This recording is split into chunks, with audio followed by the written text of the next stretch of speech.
ಓಂ ಜನ್ಮಾದ್ಯಸ್ಯ ಯತೋನ್ವಯಾದಿತರತಶ್ಚಾರ್ಥೇಷ್ವಭಿಜ್ಞಸ್ವರಾಟ್ ತೇನೇ ಬ್ರಹ್ಮಹೃದಾಯ ಆದಿಕವಯೇ ಮುಹ್ಯಂತಿ M ಸೂರಯಃ ತೇಜೋ ವಾರಿಮೃದಾಂ ಯಥಾ ವಿನಿಮಯೋ ಯತ್ರ ತ್ರಿಸರ್ಗೋ ಮೃಷಾ ಧಾಮ್ನಾ ಸ್ವೇನ ಸದಾ ನಿರಸ್ತಕುಹಕಂ ಸತ್ಯಂ ಪರಂ ಧೀಮಹಿ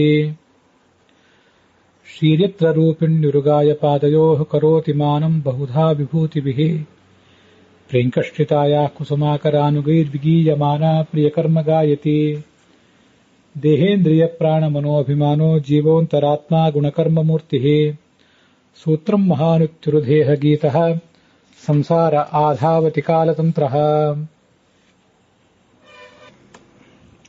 ಪ್ಲವ ಸಂವತ್ಸರಸ್ಯ ಅಸ್ಯಾಂ ಭಾದ್ರಪದ ಪೌರ್ಣಮ್ಯಾಂ ತಿಥೌ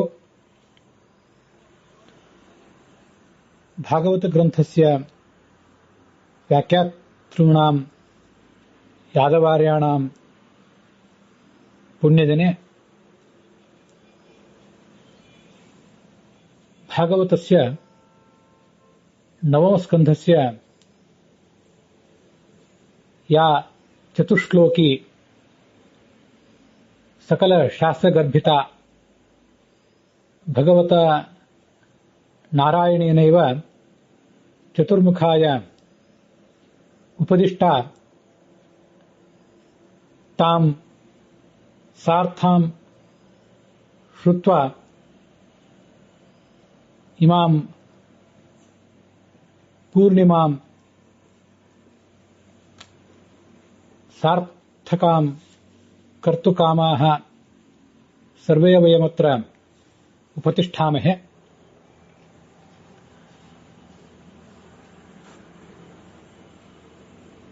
ಶ್ರೀ ಭಗವಾನ್ ಉವಾಚ ಜ್ಞಾನಂ ಪರಮಗುಹ್ಯಂ ಮೇ ಯದ್ವಿಜ್ಞಾನ ಸಮನ್ವಿತಂ ಸರಹಸ್ಯಂ ತದಂಗಂ ಚ ಗ್ರಹಾಣ ಗದಿತಂ ಮಯಾ.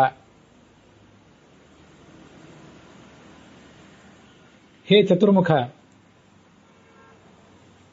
ಸರ್ವೇಷು ವೇದೇಷು ಉಪನಿಷತ್ಸು ಚ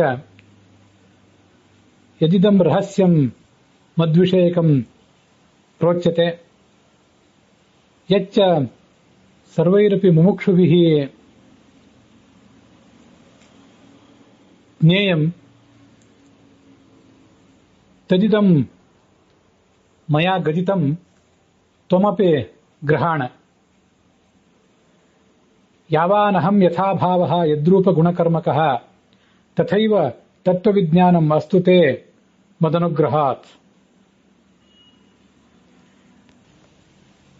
ಚತುರ್ಮುಖ ಬ್ರಹ್ಮನಿಗೆ ಪರಮಾತ್ಮ ವರ್ಣನೆ ಮಾಡಿದಂಥ ಭಾಗವತ ಚತುಶ್ಲೋಕಿ ಅಂತ ಪ್ರಸಿದ್ಧವಾದಂಥ 4 ಶ್ಲೋಕಗಳ ಒಂದು ಗುಚ್ಛ, ಅದನ್ನ ಈ ಭಾದ್ರಪದ ಪೂರ್ಣಿಮೆಯ ಸಂಜೆಯ ದಿನ ನಾವು ಕೇಳುವವರಿದ್ದೇವೆ. ಸಕಲ ಶಾಸ್ತ್ರಗಳಲ್ಲಿ ಪರಮಾತ್ಮನ ಕುರಿತಾದಂಥ ಏನೊಂದು ರಹಸ್ಯವನ್ನ ವರ್ಣನೆ ಮಾಡಿದ್ದಾರೆ. ಆ ಪರಮಾತ್ಮನ ವ್ಯಾಪ್ತಿ, ಅವನ ಅಸ್ತಿತ್ವ, ಅವನ ಅವತಾರ ರೂಪ ಗುಣಗಳು, ಅದನ್ನೆಲ್ಲ ವೇದಾದಿಗಳಲ್ಲಿ ಏನು ವರ್ಣನೆ ಮಾಡಿದ್ದಾರೆ, ಅದನ್ನೆಲ್ಲವನ್ನೂ ಕೂಡ ನಿನಗೆ ನಾನು ಹೇಳುತ್ತೇನೆ. ಆ ಎಲ್ಲ ತತ್ವಜ್ಞಾನವು ನಿನಗಾಗಲಿ ಅಂತ ನಾನು ಆಶೀರ್ವದಿಸ್ತೇನೆ. ಅದನ್ನ ಕೇಳು. ಪರಮಾತ್ಮ ಚತುರ್ಮುಖನಿಗೆ ಹೇಳಿದಂಥ ಈ ಒಂದು ತತ್ವ ರಹಸ್ಯ ಏನಿದೆ, ಇದನ್ನ ಶ್ರವಣ ಮಾಡಿದ್ರಿಂದ ಮುಂದೆ ನೀನು ಸೃಷ್ಟಿ ಕಾರ್ಯ ಮಾಡುವಾಗ ನಿನಗೆ ಅದರಿಂದ ಸಹಾಯ ಆಗ್ತದೆ. ಯಾವ ಕಾಲದಲ್ಲಿಯೂ ಅಜ್ಞಾನ, ವಿಪರೀತ ಜ್ಞಾನ, ಸಂಶಯ ಇತ್ಯಾದಿ ಯಾವುದುಗಳು ಬರೋದಿಲ್ಲ ಅಂತ ಪರಮಾತ್ಮ ಚತುರ್ಮುಖ ಬ್ರಹ್ಮನಿಗೆ ಹೇಳಿದ 4 ಶ್ಲೋಕಗಳಿವು. ಚತುರ್ಮುಖ ಬ್ರಹ್ಮನಂತೆ ಮಹಾ ಸೃಷ್ಟಿ ಕಾರ್ಯವನ್ನ ನಾವು ಮಾಡಲಿಕ್ಕೆ ಹೊರಟಿಲ್ಲದಿರಬಹುದು. ಆದರೆ ಆನೆಗೆ ಆನೆಯ ಭಾರ, ಇರುವೆಗೆ ಇರುವೆಯ ಭಾರ ಅಂತ ಏನು ನಾಣ್ಣುಡಿಯಲ್ಲಿ ಹೇಳ್ತಾ ಇರ್ತಾರೆ, ಅದರಂತೆ ನಾವು ಎಲ್ಲರೂ ಕೂಡ ನಮ್ಮದೇ ಆದಂತಹ ಕಾರ್ಯದಲ್ಲಿ ತೊಡಗಿದ್ದೇವೆ. ಹಾಗೆ ತೊಡಗಿರುವಂತಹ ನಮಗೆ ನಾವು ಮಾಡುವಂತಹ ಕಾರ್ಯ ಅದು ಇನ್ನೊಬ್ಬರ ದೃಷ್ಟಿಯಿಂದ ಸಣ್ಣದೆನಿಸಬಹುದು. ಆದರೂ ಕೂಡ ನಮ್ಮ ಕರ್ತವ್ಯ ನಮಗದು ತಾರಕವಾದದ್ದು ಅನ್ನುವ ದೃಷ್ಟಿಯಿಂದ ಅದು ನಮಗೆ ಮಹತ್ವದ ಕಾರ್ಯವೇ. ಅದಕ್ಕಾಗಿ ಆ ಕಾರ್ಯವನ್ನು ಮಾಡುವಂಥ ಶಕ್ತಿ ನಮಗೆ ಬರಬೇಕು. ಎಂದೂ ಅಜ್ಞಾನ, ಮಿಥ್ಯಾಜ್ಞಾನ ಮತ್ತೆ ಸಂಶಯ ಇದ್ಯಾವುದೂ ಕೂಡ ನಮಗೆ ಬರಬಾರದು. ಅದಕ್ಕಾಗಿ ನಾವು ಕೂಡ ಇದೆಲ್ಲವನ್ನು ಶ್ರವಣ ಮಾಡಬೇಕು. ಇದಕ್ಕಾಗಿ ಚತುರ್ಮುಖ ಬ್ರಹ್ಮನನ್ನ ಪ್ರತಿನಿಧಿಯಾಗಿಟ್ಟುಕೊಂಡು ನಮಗೆಲ್ಲರಿಗೂ ಪರಮಾತ್ಮ ಉಪದೇಶಿಸಿದಂತಹ ಆ ಭಾಗವತ ಚತುಶ್ಲೋಕಿ ಏನಿದೆ ಅದರಲ್ಲಿ ಮೊದಲನೇ ಶ್ಲೋಕ ಅಹಮೇಯ ವಾಸಮಗ್ರೇ ಚ ನಾಣ್ಯದ್ಯತ್ ಸದಸತ್ಪರಂ ಪಶ್ಚಾದಹಂ ತ್ವಮೇತಚ್ಚ ಯೋವ ಶಿಷ್ಯೇತ ಸೋಸ್ಮ್ಯಹಂ ಅನ್ನುವ ಒಂದು ಶ್ಲೋಕ. ಪರಮಾತ್ಮ ತಾನು ಹೇಗೆ ಸ್ವತಂತ್ರನಾಗಿದ್ದೇನೆ ಅಂತನ್ನುವುದನ್ನ ಇಲ್ಲಿ ವರ್ಣಿಸ್ತಿದ್ದಾನೆ. ಈ ಸೃಷ್ಟಿಯೇ ಇನ್ನೂ ಪ್ರಾರಂಭ ಕಾಣುವುದಕ್ಕಿಂತ ಮುಂಚೆ ನಾನೇ ಇದ್ದೆ. ನಾನು ಇದ್ದದ್ದು ಮಾತ್ರ ಅಲ್ಲ, ನಾನು ಸ್ವತಂತ್ರನೇ ಆಗಿದ್ದೆ. ಮುಂದೆ ಸೃಷ್ಟಿ ಆಗಿ ಸ್ಥಿತಿಕಾಲವೂ ಕೂಡ ಮುಂದುವರಿದು ಈ ಒಂದು ಅವಧಿ, ಈ ಸೃಷ್ಟಿಯ ಅವಧಿಯೇ ಮುಕ್ತಾಯ ಕಂಡ ಮೇಲೆ ಮತ್ತೊಮ್ಮೆ ಪ್ರಳಯ ಬಂತು. ಆ ಪ್ರಳಯ ಕಾಲದಲ್ಲಿಯೂ ಕೂಡ ನಾನೇ ಇರ್ತೇನೆ. ಆವಾಗಲೂ ನಾನೇ ಸ್ವತಂತ್ರ. ಮೊದಲು ನಾನೇ ಸ್ವತಂತ್ರ, ಆಮೇಲೂ ನಾನೇ ಸ್ವತಂತ್ರ. ನನ್ನ ಹೊರತುಪಡಿಸಿ ಲಕ್ಷ್ಮಿಯಾಗಲಿ ಮತ್ತಾರೂ ಕೂಡ ಸ್ವತಂತ್ರರು ಅನ್ನೋರು ಇಲ್ಲವೇ ಇಲ್ಲ. ಆದ್ದರಿಂದ ಏನು ಗೊತ್ತಾಗ್ತದೆ, ನಡುವೆ ಇರುವಂತಹ ಸ್ಥಿತಿ ಕಾಲದಲ್ಲಿಯೂ ಕೂಡ ನಾನೇ ಸ್ವತಂತ್ರನಾಗಿದ್ದೇನೆ ಅಂತ ತಿಳಿದು ಬರ್ತದೆ. ಹೊರತು ಬೇರೆ ಯಾವುದೇ ಈ ಸದಸತ್ ರೂಪವಾದಂತಹ ಪ್ರಪಂಚ ಮತ್ತೆ ನೀನು ಈ ಚತುರ್ಮುಖ ಬ್ರಹ್ಮ, ಈ ಜೀವ ಸಮೂಹ ಇದ್ಯಾವುದೂ ಕೂಡ ಈ ಸ್ಥಿತಿ ಕಾಲದಲ್ಲಿಯೂ ಕೂಡ ಸ್ವತಂತ್ರ ಅಲ್ಲ ಅಂತನ್ನುವುದು ನಮ್ಮ ಗಮನಕ್ಕೆ ಬರ್ತದೆ. ಭಾಗವತ ಅಲ್ಲಿ ಯತ್ ಸದಸತ್ ಪರಂ ಅಂತ ಹೇಳಿದ್ದಾರೆ ಅಂತ ಈ ಶಬ್ದ ಪ್ರಯೋಗ ಮಾಡಿದೆ. ಸದಸತ್ ಅಂದರೆ ಒಂದು ಕಾರ್ಯಕಾರಣ ರೂಪವಾದಂತಹ ಪ್ರಪಂಚ. ಕಾರ್ಯ ನಮ್ಮ ಕಣ್ಣೆದುರಿಗೆ ಕಾಣ್ತಿರ್ತದೆ ಯಾವತ್ತೂ ಕೂಡ. ಮಣ್ಣಿನಿಂದ ಗಡಿಗೆ ಆದಾಗ ಗಡಿಗೆ ಸ್ಪಷ್ಟವಾಗಿ ಒಂದು ನಿರ್ದಿಷ್ಟವಾದ ಆಕಾರವನ್ನು ಪಡೆದು ನಮ್ಮ ಕಣ್ಣೆದುರಿಗೆ ಕಾಣಿಸ್ತಿರ್ತದೆ. ಆ ಗಡಿಗೆ ನಷ್ಟ ಆದಾಗ ಕಾರಣವಾದಂತಹ ಮಣ್ಣು ಮಾತ್ರ ಉಳಿದಿರ್ತದೆ.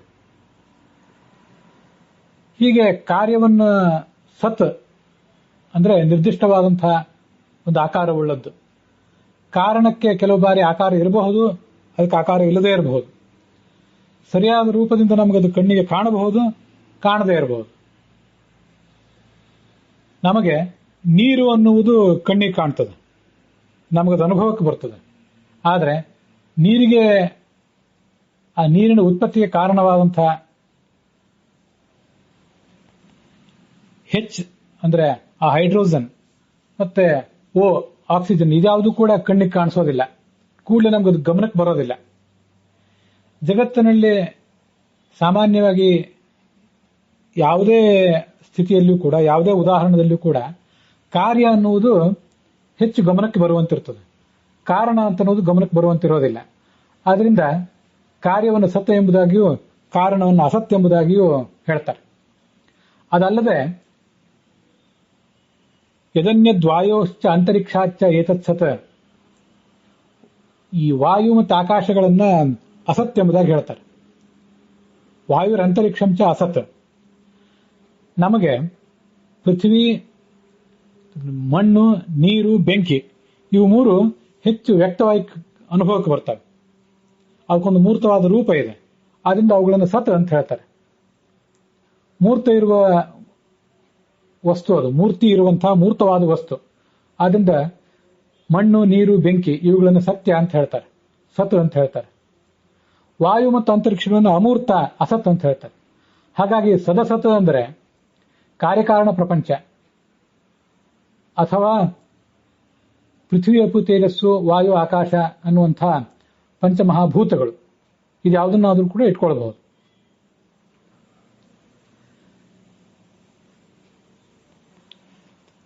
ಹೀಗೆ ಪರಮಾತ್ಮ ನಮಗೆಲ್ಲರಿಗೂ ಕೂಡ, ಚತುರ್ಮುಖ ಬ್ರಹ್ಮನಿಗೂ ಕೂಡ ಈ ಸ್ಥಿತಿಕಾಲದಲ್ಲಿಯೂ ಕೂಡ ಸ್ವತಂತ್ರನಾದವನು ಯಾರು ಅಂತನ್ನೋದನ್ನ ಮನವರಿಕೆ ಮಾಡಿಕೊಡ್ತಿದ್ದಾನೆ.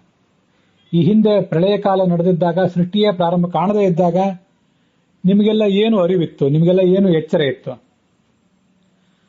ಮುಂದೆ ಈ ಸೃಷ್ಟಿ ಮುಗಿದು ಮತ್ತೊಮ್ಮೆ ಪ್ರಳಯ ಬಂದಾಗಲೂ ಕೂಡ ನಿಮಗೇನು ಅರಿವಿರ್ತದೆ, ನಿಮಗೇನು ಎಚ್ಚರ ಇರ್ತದೆ?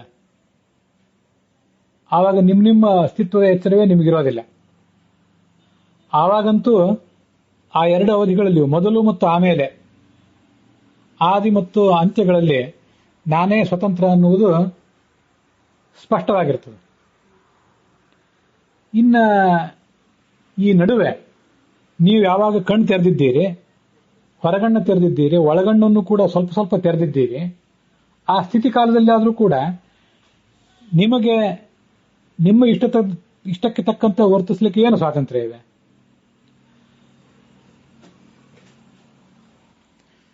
ಯದಿನಾಮ ಪರೋ ನ ಭವೇತ ಹರಿಃ ಕಥಮಸ್ಯ ವಶೇ ಜಗದೇತದಭೂತ್ ಯದಿನಾಮನ ತಸ್ಯ ವಶೇ ಸಕಲಂ ಕಥಮೇವಚ ನಿತ್ಯ ಸುಖಂ ನ ಭವೇತ್.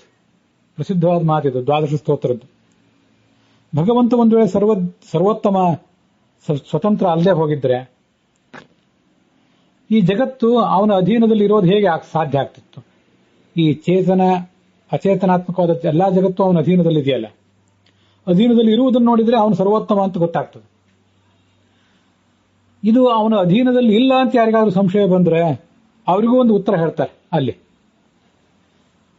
ಜಗತ್ತು ಅವನ ಅಧೀನದಲ್ಲಿ ಇಲ್ಲದೆ ಹೋಗಿದ್ರೆ ಕಥಮೇವಚ ನಿತ್ಯ ಸುಖಂ ನ ಭವೇತ್, ಯಾವತ್ತೂ ಶಾಶ್ವತವಾದ ಸುಖ, ದುಃಖದ ಪರಿಹಾರ ಯಾಕೆ ನಮಗಾಗ್ತಾ ಇಲ್ಲ?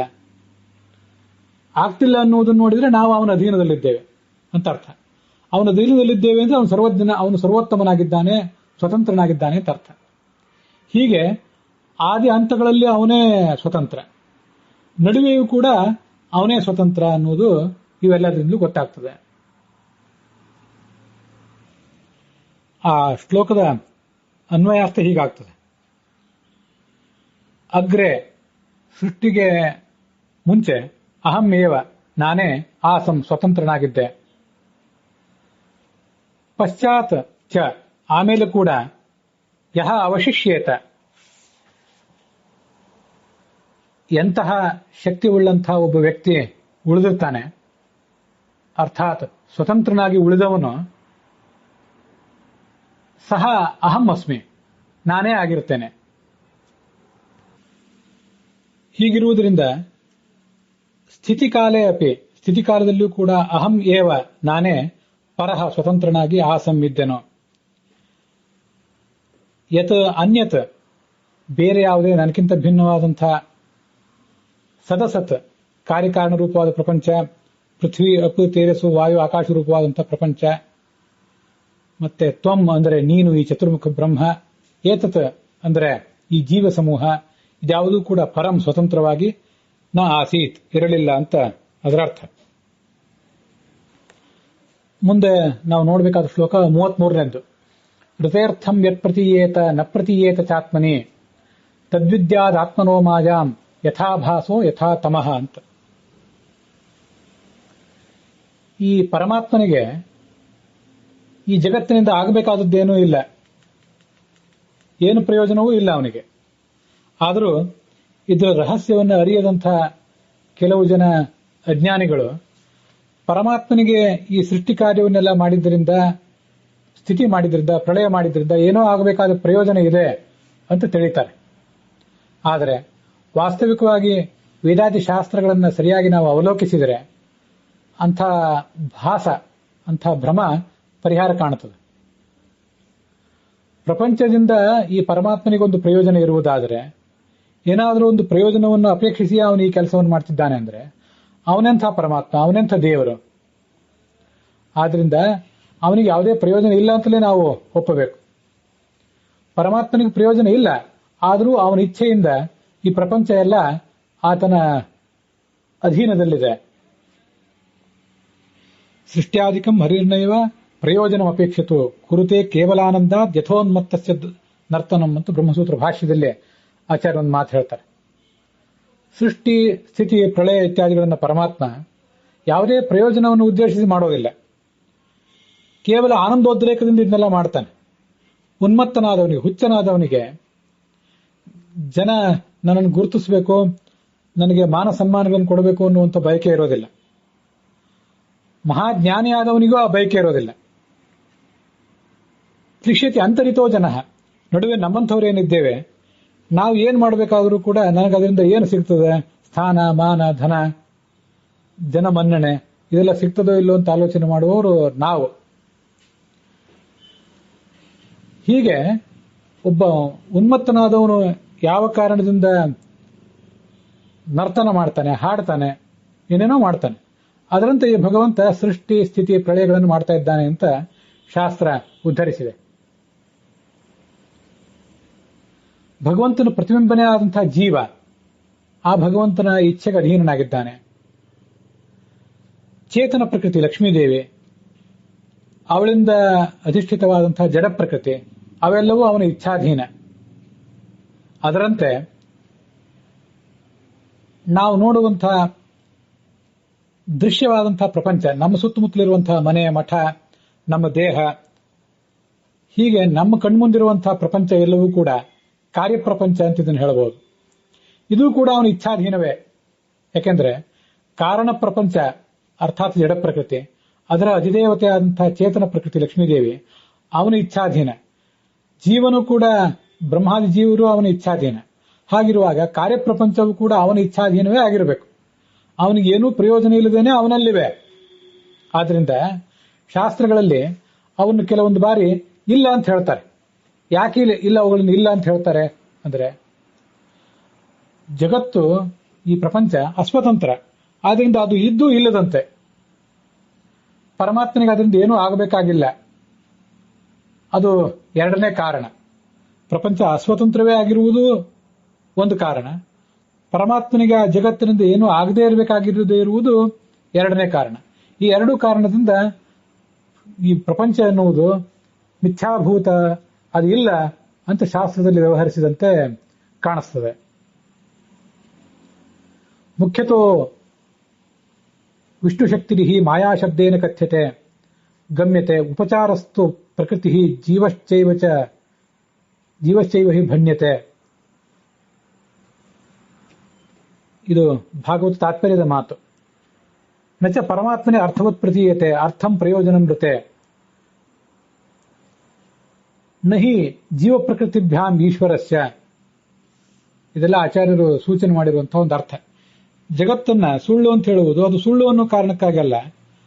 ಆ ಜಗತ್ತಿನಿಂದ ಪರಮಾತ್ಮನಿಗೆ ಏನೂ ಆಗಬೇಕಾಗಿಲ್ಲ, ಅದು ಅಸ್ವತಂತ್ರ, ಪರಮಾತ್ಮ ಒಂದೇ ಸ್ವತಂತ್ರ ಅನ್ನುವ ಕಾರಣಕ್ಕಾಗಿ ಈ ತರ ಹೇಳ್ತಾರೆ. ನಾವು ಒಂದು ಉದಾಹರಣೆಯನ್ನು ತಗೊಳ್ಬಹುದು ಈ ವಿಷಯಕ್ಕೆ ಸಂಬಂಧಪಟ್ಟಂತೆ. ಕೆಲವು ಜನ ಹುಡುಗರು ಆಟ ಆಡ್ತಾ ಇದ್ದಾರೆ, 9 ಜನ ಆಟ ಆಡ್ತಾ ಇದ್ದಾರೆ.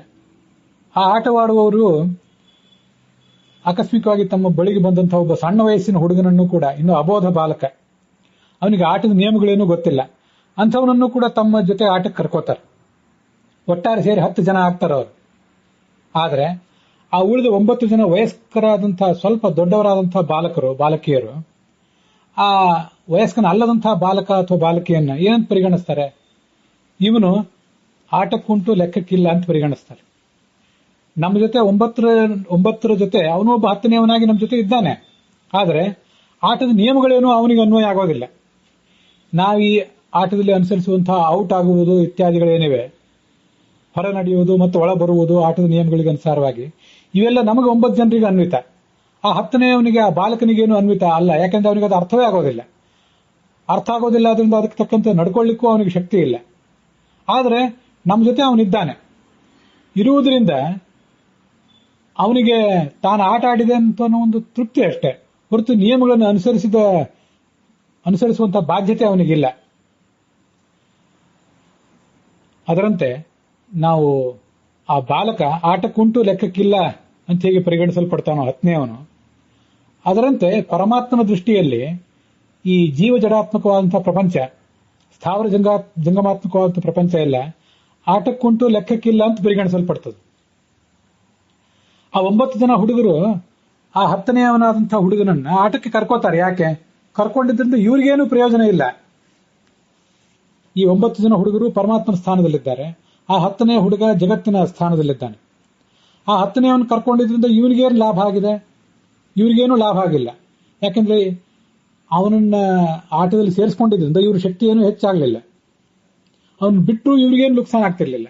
ಆದ್ರೆ ಅವನು ನನ್ನನ್ನು ಆಟಕ್ಕೆ ಸೇರಿಸ್ಕೊಳ್ಳಿ ಅಂತ ದುಂಬಾಲು ಬಿದ್ದಿದ್ದಾನೆ, ಆಟಕ್ಕೆ ಸೇರ್ಕೊಂಡಿದ್ದಾನಷ್ಟೇ.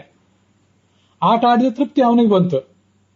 ಆದ್ರಿಂದ ಅವನನ್ನ ಆಟಕ್ಕೆ ಇದ್ದಾನೆ, ಆದ್ರೆ ಲೆಕ್ಕಕ್ಕಿಲ್ಲ ಅಂತ ಅವನ್ನ ಹೇಗೆ ಪರಿಗಣಿಸ್ತಾರೋ ಹಾಗೆ ಪರಮಾತ್ಮನ ದೃಷ್ಟಿಯಲ್ಲಿ ಈ ಜೀವ ಜಡ ಇವೆಲ್ಲವೂ ಕೂಡ, ಜೀವ ಜಡಾತ್ಮಕವಾದ ಪ್ರಪಂಚ ಎಲ್ಲ ಲೆಕ್ಕಕ್ಕಿದೆ, ಆ ಆಟಕ್ಕಿದೆ, ಆದ್ರೆ ಲೆಕ್ಕಕ್ಕಿಲ್ಲ ಅಂತ ಪರಿಗಣಿತವಾದಂತೆ ಇದು. ಆದ್ರಿಂದ ಇದನ್ನು ಇಲ್ಲ ಅಂತ ಹೇಳ್ತಾರೆ. ಹೀಗೊಂದು ದೃಷ್ಟಾಂತದಿಂದ ನಾವು ಅದನ್ನ ತಿಳ್ಕೊಳ್ಬಹುದು.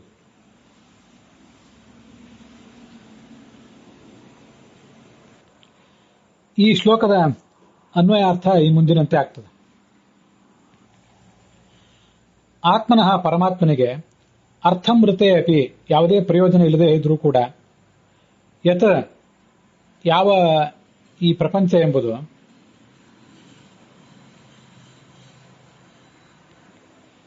ಪ್ರತೀಯೇತ ಪ್ರಯೋಜನ ಉಳ್ಳದ್ದು ಅಂತ ಕೆಲವು ಅಜ್ಞಾನಿಗಳ ವಾದಿಗಳ ಮಾತಿನಿಂದ ಕಾಣುತ್ತದೆ. ಚ ಮತ್ತು ವೇದಾದಿನ ಅಂತ ಅಲ್ಲಿ ಅಧ್ಯಾಹಾರ ಮಾಡ್ಕೊಳ್ಬೇಕು. ವೇದಾದಿ ಶಾಸ್ತ್ರಗಳ ಮೂಲಕ ಅವುಗಳ ಅಧ್ಯಯನದ ಮೂಲಕ ಆತ್ಮನೇ ಪರಮಾತ್ಮನಲ್ಲಿ ನ ಪ್ರತೀಯೇತ ಪ್ರಯೋಜನ ಉಳ್ಳದ್ದಾಗಿ ಕಾಣಿಸೋದಿಲ್ಲ. ಮೊದಲು ಆ ಯಥಾರ್ಥ ಜ್ಞಾನದಿಂದ ಪ್ರಯೋಜನ ಉಳ್ಳದ್ದಾಗಿ ಕಂಡಿತ್ತು. ಈಗ ಯಥಾರ್ಥ ಜ್ಞಾನವಾದಾಗ ಆ ಪರಮಾತ್ಮನಿಗೆ ಈ ಜಗತ್ತಿನಿಂದ ಏನೂ ಪ್ರಯೋಜನ ಇಲ್ಲ ಅಂತ ಕಂಡಿತು ಅಂತ ಅದರ ಅರ್ಥ. ತತ್ ಅಂತಹ ಉಪಾದೇಯವಾದಂತಹ ಕಾರ್ಯವಾದಂತಹ ಪ್ರಪಂಚ, ಇದನ್ನು ನಾವೇನಂತ ತಿಳ್ಕೊಳ್ಬೇಕು? ಪರಮಾತ್ಮನ ಮಾಯಾ ಅಂತ ತಿಳ್ಕೊಳ್ಬೇಕು. ಅವನ ಇಚ್ಛೆಗೆ ಅಧೀನ ಇದು ಅಂತ ತಿಳ್ಕೊಳ್ಬೇಕು. ಅದು ಹೇಗೆ ಅಂದ್ರೆ, ಯಥಾ ಹೇಗೆ ಆಭಾಸಃ ಪರಮಾತ್ಮನ ಪ್ರತಿಬಿಂಬನಾದಂತಹ ಬ್ರಹ್ಮಾದಿ ಚೇತನರು, ಚ ಮತ್ತು ತಮಃ ಅಂದ್ರೆ ಚೇತನ ಪ್ರಕೃತಿಯಿಂದ ಅಧಿಷ್ಠಿತವಾದಂತಹ ಜಡ ಪ್ರಕೃತಿ, ಈ ಎರಡೂ ಕೂಡ ಆ ಮಾಯಾ ಆಗಿದೆ ಅಂದ್ರೆ ಪರಮಾತ್ಮನ ಇಚ್ಛೆಗೆ ಅಧೀನವಾಗಿದೆ. ಇಲ್ಲಿ ತಮಃ ಎಂಬ ಶಬ್ದದಿಂದ ಜೀವರ ಎಲ್ಲರನ್ನೂ ಕೂಡ ಸಂಸಾರದಲ್ಲಿ ಹಾಕಿ ಅವರನ್ನು ದುಃಖಪಡಿಸುವಂತಹ ಪ್ರಕೃತಿ ಅಂತ ಅದರ ಅರ್ಥ. ಜೀವಾನಾಂ ಗ್ಲಪನಾತ್ ದುರ್ಗಾ ತಮ ಇತ್ಯೇವ ಕೀರ್ತಿತ ಅಂತ ವರ್ಣನೆ ಮಾಡ್ತಾರೆ. ತಾಮ್ಯಂತಿ ಅನಯ ಇತಿ ತಮಃ. ಹಾಗಾಗಿ ತಮಃ ಅಂದ್ರೆ ಚೇತನ ಪ್ರಕೃತಿಯೂ ಹೌದು, ಜಡ ಪ್ರಕೃತಿಯೂ ಹೌದು. ಆ ಚೇತನ ಪ್ರಕೃತಿಯಿಂದ ಅಧಿಷ್ಠಿತವಾದಂತಹ ಜಡ ಪ್ರಕೃತಿ, ಹಾಗೆ ಈ ಜೀವರಾಶಿ ಇವೆಲ್ಲವೂ ಕೂಡ ಭಗವಂತನ ಅಧೀನ. ಹಾಗೆ ಈ ಕಾರ್ಯಪ್ರಪಂಚವೂ ಕೂಡ ನಾವು ನೋಡ್ತಾ ಇರುವಂತಹ ಬೆಟ್ಟ, ಗುಡ್ಡ, ನದಿ, ಸಮುದ್ರ, ಬೆಂಕಿ, ಸಿಡಿಲು, ಬಿರುಗಾಳಿ, ಹೀಗೆ ಇವು ಪ್ರತಿಯೊಂದು ಕೂಡ ನಮ್ಮ ದೇಹ, ನಾವು ಉಣ್ಣುವ ಆಹಾರ, ಉಡುವ ಬಟ್ಟೆ, ಮನೆ, ಮಠ, ನಮ್ಮ ಶರೀರ, ನಿಮ್ಮ ಶರೀರ, ಅವ್ರ ಶರೀರ, ಇವ್ರ ಶರೀರ, ಇವೆಲ್ಲವೂ ಕೂಡ ಪರಮಾತ್ಮನ ಇಚ್ಛೆಗೆ ಅಧೀನವ ಎಂಬುದಾಗಿಯೇ ವಿದ್ಯಾತ್ ತಿಳಿಯಬೇಕು ಅಂತ ಅರ್ಥ. ಮುಂದೆ 34ನೇ ಶ್ಲೋಕ. ಯಥಾ ಮಹಾಂತ್ಯ ಭೂತಾನಿ ಭೂತೇಷು ಉಚ್ಚಾವಚೇಷು ಚ ಪ್ರವಿಷ್ಟಾನಿ ಅಪ್ರವಿಷ್ಟಾನಿ ತಥಾ ತೇಷು ನತೇಷ್ವಹಂ. ಈ ಸಮಸ್ತ ಪ್ರಪಂಚದಲ್ಲಿಯೂ ಕೂಡ ನಾನು ಪ್ರವಿಷ್ಟನಾಗಿದ್ದೇನೆ. ಆದ್ರಿಂದ ನನಗೆ ವಿಷ್ಣು ಅಂತ ಹೆಸರಿದೆ. ವಿಷ್ಣು ಅಂತ ಹೆಸರಿದೆ ಅಂತ ಅಲ್ಲಿ ಬರಲಿಲ್ಲ, ನಾನು ಸುಮ್ಮನೆ ಹೇಳಿದೆ. ಜಗತ್ತಿನಲ್ಲಿ ಪ್ರವಿಷ್ಟನಾದ್ರಿಂದ ಅವನಿಗೆ ವಿಷ್ಣು ಅಂತ ಹೆಸರು. ನಾನು ಅದರೊಳಗೆ ಪ್ರವಿಷ್ಟನೂ ಹೌದು, ಆದರೆ ಅದರೊಳಗೆ ಪ್ರವಿಷ್ಟ ಅಲ್ಲ ಅಂತ ಕೂಡ ನನ್ನನ್ನು ಹೇಳಬಹುದು. ಅದಕ್ಕೇನು ಕಾರಣ ಅಂದ್ರೆ, ಈ ಜಗತ್ತು ಎಲ್ಲಿ ಇಲ್ಲವೋ, ಯಾವ ದೇಶದಲ್ಲಿ ಯಾವ ಕಾಲದಲ್ಲಿ ಈ ಜಗತ್ತೇ ಇಲ್ಲವೋ ಆ ದೇಶದಲ್ಲಿ ಆ ಕಾಲದಲ್ಲೆಲ್ಲ ನಾನಿದ್ದೇನೆ. ಜಗತ್ತು ಸ್ಥಾವರ ಜಂಗಮಾತ್ಮಕವಾದಂತಹ ಚೇತನಾಚೇತನಾತ್ಮಕವಾದಂತಹ ಜಗತ್ತೆಲ್ಲ ಇರುವುದು ಯಾವುದೋ ಅಲ್ಪ ಕಾಲದಲ್ಲಿ, ಅಲ್ಪ ದೇಶದಲ್ಲಿ ಮಾತ್ರ. ನಾನು ಮಾತ್ರ ಎಲ್ಲ ದೇಶದಲ್ಲೂ ಎಲ್ಲ ಕಾಲದಲ್ಲೂ ಇದ್ದೇನೆ. ಆದ್ರಿಂದ ನಾನು ಅದರೊಳಗೆ ಇದ್ದೇನೆ. ಅದು ಎಲ್ಲಿದೆಯೋ, ಯಾವ ದೇಶದಲ್ಲಿದೆಯೋ, ಯಾವ ಕಾಲದಲ್ಲಿದೆಯೋ ಆ ದೇಶದಲ್ಲಿ ಆ ಕಾಲದಲ್ಲಿ ನಾನಿದ್ದೇನೆ. ಅದು ಎಲ್ಲಿ ಇಲ್ಲವೋ, ಯಾವ ದೇಶದಲ್ಲಿಲ್ಲವೋ ಯಾವ ಕಾಲದಲ್ಲಿಲ್ಲವೋ ಅಲ್ಲಿಯೂ ನಾನಿದ್ದೇನೆ.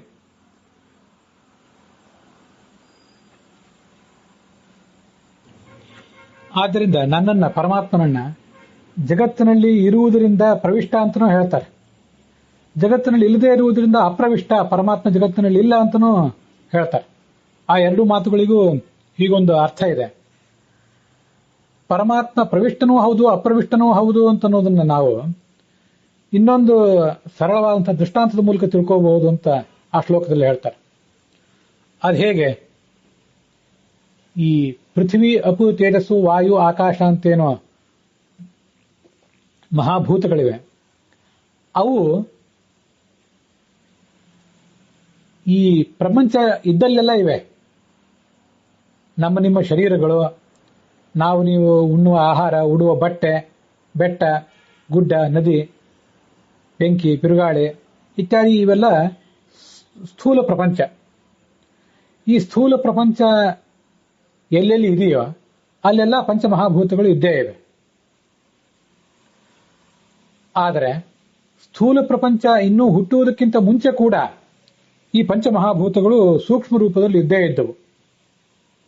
ನಾವಿವತ್ತು ನೋಡ್ತಾ ಇರುವಂತಹ ಪೃಥ್ವಿ ಏನಿದೆ, ಈ ಮಣ್ಣು, ಬೆಟ್ಟ, ಗುಡ್ಡ ಇತ್ಯಾದಿಗಳು, ಇವೆಲ್ಲ ಒಂದು ಸ್ಥೂಲ ರೂಪ ಅಷ್ಟೆ. ನಾವು ಕುಡಿಯುವ ನೀರು ಅದು ನೀರಿನ ಸ್ಥೂಲ ರೂಪ. ನಾವು ಉಪಯೋಗಿಸುವ ಬೆಂಕಿ, ಗಾಳಿ ಇವೆಲ್ಲವೂ ಕೂಡ ಸ್ಥೂಲ ರೂಪಗಳು.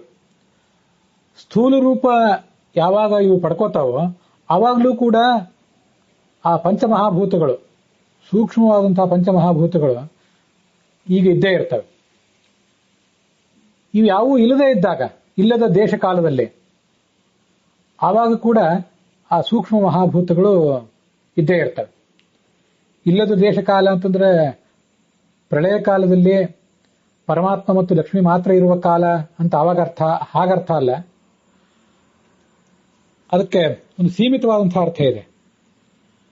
ಗಡಿಗೆ ಇರುವಾಗ ಮಣ್ಣು ಇದ್ದೇ ಇರ್ತದೆ, ಆದರೆ ಗಡಿಗೆಯನ್ನು ಬಿಟ್ಟು ಕೂಡ ಮಣ್ಣು ಇರಬಲ್ಲದು.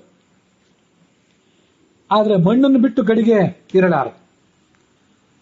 ಮಣ್ಣು ಅನ್ನುವುದು ಸೂಕ್ಷ್ಮ ಮಹಾಭೂತ ಇದ್ದಂತೆ, ಗಡಿಗೆ ಅನ್ನುವುದು ಸ್ಥೂಲವಾದಂತಹ ದೃಶ್ಯವಾದ ಪ್ರಪಂಚ.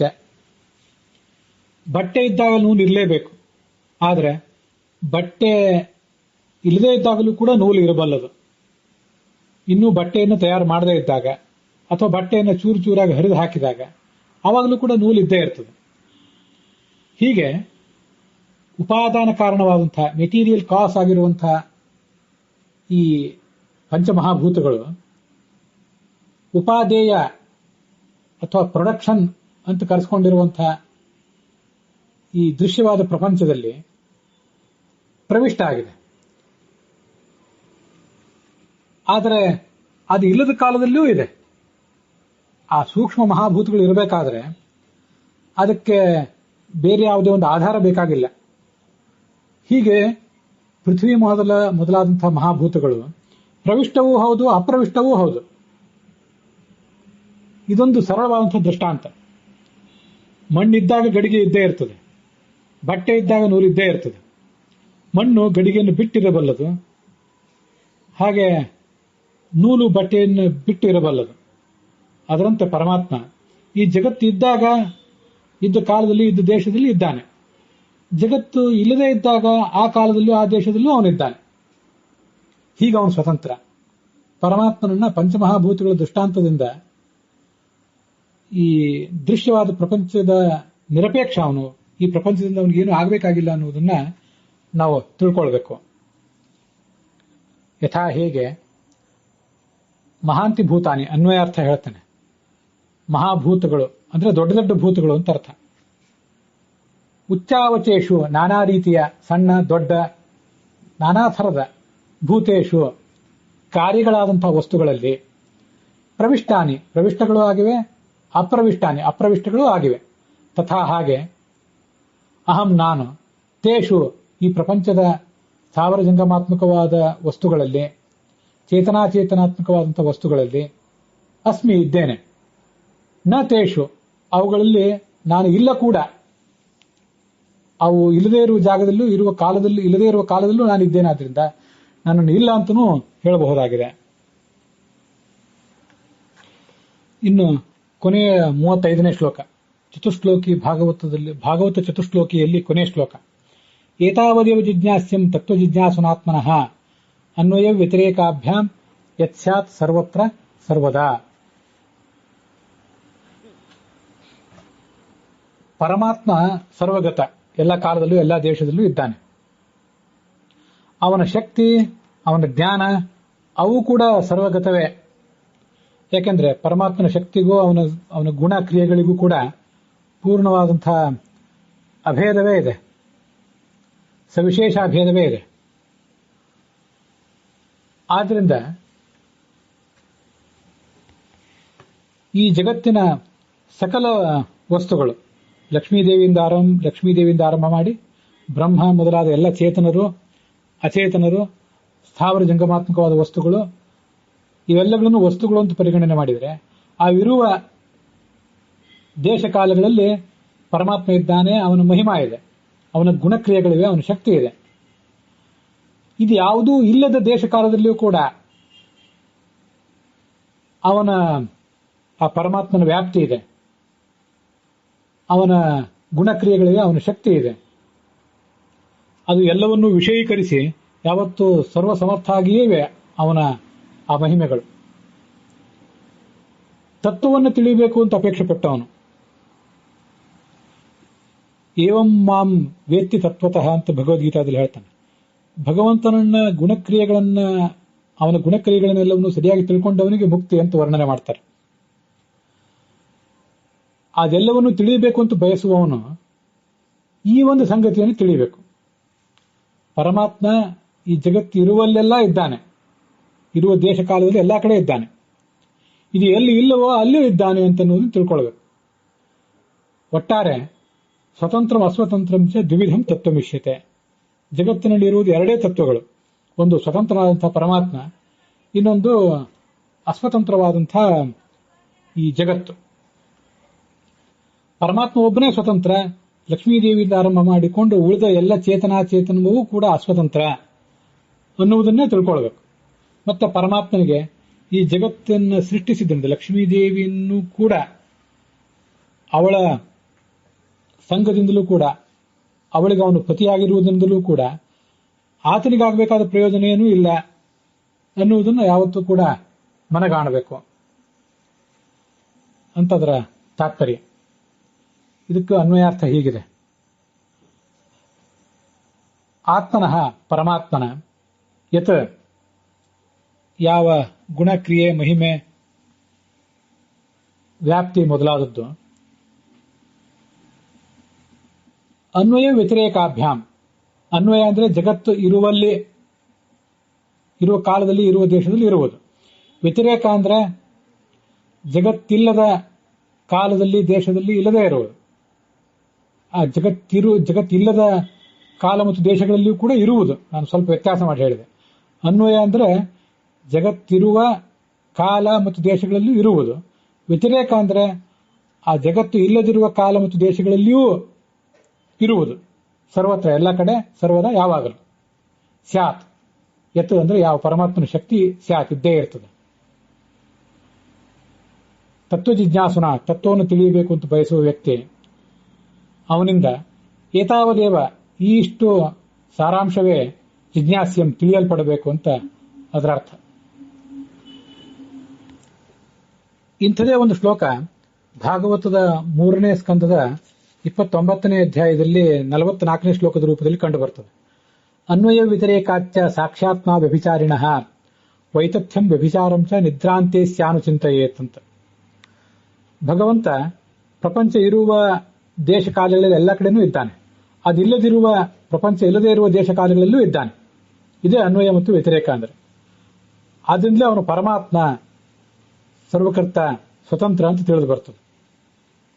ಅವನು ನಮ್ಮೆಲ್ಲರ ಪಾಪ ಪುಣ್ಯಗಳಿಗೆ ಸಾಕ್ಷಿಯಾಗಿದ್ದಾನೆ. ಇದು ಈ ಜಗತ್ತು ವ್ಯಭಿಚಾರಿಯಾಗಿದೆ. ಅರ್ಥಾತ್ ಪರಮಾತ್ಮ ಇರುವ ಎಲ್ಲಾ ದೇಶ ಕಾಲಗಳಲ್ಲೂ ಇದಿಲ್ಲ, ಇದಿರುವುದು ಯಾವುದೋ ಅಲ್ಪ ಕಾಲದಲ್ಲಿ, ಅಲ್ಪ ದೇಶದಲ್ಲಿ ಮಾತ್ರ. ಆದ್ರಿಂದ ಈ ಜಗತ್ತು ವ್ಯಭಿಚಾರಿಯಾಗಿದೆ. ವೈತಥ್ಯಂ ವ್ಯಭಿಚಾರಂ ಚ, ಇಂಥ ವ್ಯಭಿಚಾರಿಯಾದ ಪ್ರಪಂಚದಿಂದ ಅವನಿಗೇನಾಗಬೇಕಾಗಿದೆ?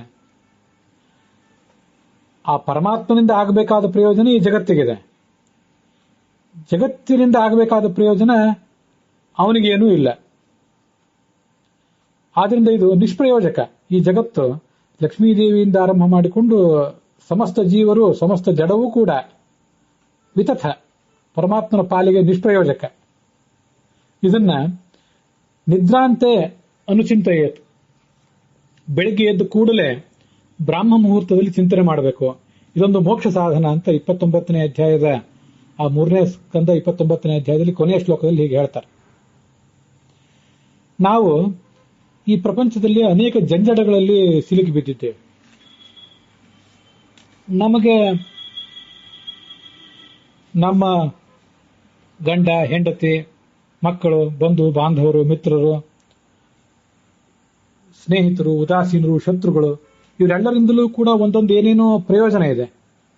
ಯಾವುದೋ ಪ್ರಯೋಜನ ಆಗಬೇಕು, ಮತ್ತೊಂದು ಯಾವುದೋ ಆಗಬಾರದು ಅನ್ನುವಂಥ ನಿರೀಕ್ಷೆ ಇದೆ, ನಮಗೆ ಆಕಾಂಕ್ಷೆ ಇದೆ. ನಮ್ಮಿಂದಲೂ ಕೂಡ ಏನೋ ಆಗಬೇಕು, ಮತ್ತೊಂದೇನೋ ಆಗಬಾರದು ಅಂತ ಅವರಿಗೆ ಆಕಾಂಕ್ಷೆ ಇದೆ, ನಿರೀಕ್ಷೆ ಇದೆ. ಅಂಥ ಅನೇಕ ಹಿತಾಸಕ್ತಿಗಳನ್ನು ಕಟ್ಟಿಕೊಂಡೇ ನಾವು ಮತ್ತೆ ಅವರು, ಇವರು, ನೀವು ಎಲ್ಲರೂ ಬದುಕಿದ್ದೇವೆ. ಆದ್ರಿಂದ ನಾವು ಅನೇಕ ಥರದ ದುಃಖಗಳಿಗೆ ಬಲಿಯಾಗಿದ್ದೇವೆ. ನಮಗೆ ಈ ಜಗತ್ತಿನಲ್ಲಿ ಇರುವಂತಹ ಒಂದೇ ತತ್ವಜ್ಞಾನ, ನಮಗೆ ಪರಿಹಾರ ಕೊಡುವಂತಹ ಒಂದೇ ತತ್ವಜ್ಞಾನ ಅಂದ್ರೆ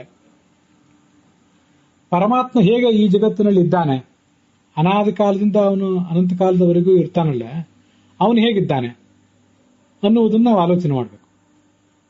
ಈ ಜಗತ್ತಿನ ತಾನೇ ಸೃಷ್ಟಿಸಿರುವ ಈ ಜಗತ್ತಿನಿಂದ ಅತ್ಯದ್ಭುತವಾದಂತಹ ಕಲಾಕೃತಿ ಈ ಜಗತ್ತು. ಆ ಪರಮಾತ್ಮನಿಗೆ ಅವನು ಸೃಷ್ಟಿಸಿದಂತಹ ಕಲಾಕೃತಿ. ಆದರೆ ಈ ಯಾವ ವಸ್ತುವಿನಿಂದಲೂ, ಯಾವ ಜೀವದಿಂದಲೂ ಅವನಿಗೇನೂ ಆಗಬೇಕಾಗಿಲ್ಲ. ಇದೆಲ್ಲವೂ ವ್ಯಭಿಚಾರಿ. ಅವನಿರುವ ಎಲ್ಲಾ ದೇಶ ಕಾಲಗಳಲ್ಲಿ ಇದಿಲ್ಲ, ಅವನಿಗೆ ಪ್ರಯೋಜನ ಇಲ್ಲ. ಆದರೆ ಅವನು ಮಾತ್ರ ಇದು ಇರುವ ದೇಶ ಕಾಲದಲ್ಲಿ ಇದ್ದಾನೆ, ಇದು ಇಲ್ಲದೇ ಇರುವ ದೇಶ ಕಾಲದಲ್ಲೂ ಅವನಿದ್ದಾನೆ. ಆದ್ರಿಂದ ಆತ ನಿರ್ಲಿಪ್ತನಾಗಿದ್ದಾನೆ, ತನ್ನ ಕರ್ತವ್ಯವನ್ನು ತಾನು ಮಾಡ್ತಾ ಇದ್ದಾನೆ. ವರ್ತಯೇವಚ ಕರ್ಮಣಿ ನಾನವಾಪ್ತಂ ಅವಾಪ್ತವ್ಯಂ, ಭಗವದ್ಗೀತಾ ಹೇಳ್ತದೆ. ಕರ್ಮಗಳನ್ನು ಮಾಡ್ತಾನೆ ಇದ್ದೇನೆ, ಆದರೆ ಇನ್ನೇನು ಮುಂದೆ ದೊರೆಯಬೇಕಾದದ್ದು ಈಗಿನ್ನೂ ದೊರೆಯದೇ ಇರುವಂಥದ್ದು ಏನೂ ಇಲ್ಲ. ಆದ್ರಿಂದ ನಾನು ನಿರ್ಲಿಪ್ತನಾಗಿದ್ದೇನೆ, ನಿತೃಪ್ತನಾಗಿದ್ದೇನೆ ಅಂತ ಹೇಳ್ತಿದ್ದಾನೆ.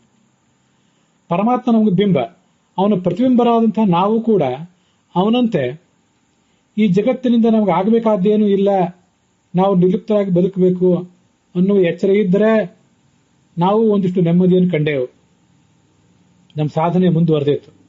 ಇಲ್ಲದೆ ಹೋದ್ರೆ ನಮ್ಮ ಅನೇಕ ಆಕಾಂಕ್ಷೆಗಳು, ನಿರೀಕ್ಷೆಗಳು, ಹಿತಾಸಕ್ತಿಗಳು ಇದರಲ್ಲೇ ನಾವು ಮುಳುಗಿ ಹೋದ್ರೆ ಪರಮಾತ್ಮನ ಪ್ರತಿಬಿಂಬರು ನಾವು, ಅವನು ಹೇಗೆ ಇದ್ದಾನೋ ಹಾಗೆ ನಾವು ಕೂಡ ಇರಬೇಕು ಅನ್ನುವಂಥ ಎಚ್ಚರ ಇಲ್ಲದೆ ಹೋದ್ರೆ ಅನೇಕ ಥರ ದುಃಖಗಳಿಗೆ ಈಡಾಗ್ತೇವೆ ಅನ್ನೋದನ್ನು ದಿವಸ ಬೆಳಗ್ಗೆ ಎದ್ದು ಕೂಡಲೇ ಮನುಷ್ಯ ಆಲೋಚನೆ ಮಾಡಬೇಕು. ನಿದ್ರಾಂತೆ ಅಸ್ಯ ಅನುಚಿಂತೆಯೇತ್ ಅಂತ. ನಿದ್ರೆ ಅಂದ್ರೆ ಇವತ್ತು ನಾವು ಬೆಳಗ್ಗೆ ಎದ್ದೇವೆ, ಇವತ್ತು ನಮಗೆ ಕೆಲವರಿಗೆ 30, ಕೆಲವರಿಗೆ 40, ಕೆಲವರಿಗೆ 50, ಕೆಲವರಿಗೆ 60 ವರ್ಷಗಳು. ಇವತ್ತಿನ ಯಾವುದೋ ಒಂದು ದಿವಸ ಬೆಳಗ್ಗೆ ಎದ್ದು ಕೂಡಲೇ ಈ ಶ್ಲೋಕವನ್ನು ಹೇಳಬೇಕು ಅಂತ ಅಷ್ಟೇ ಅರ್ಥ ಅಲ್ಲ.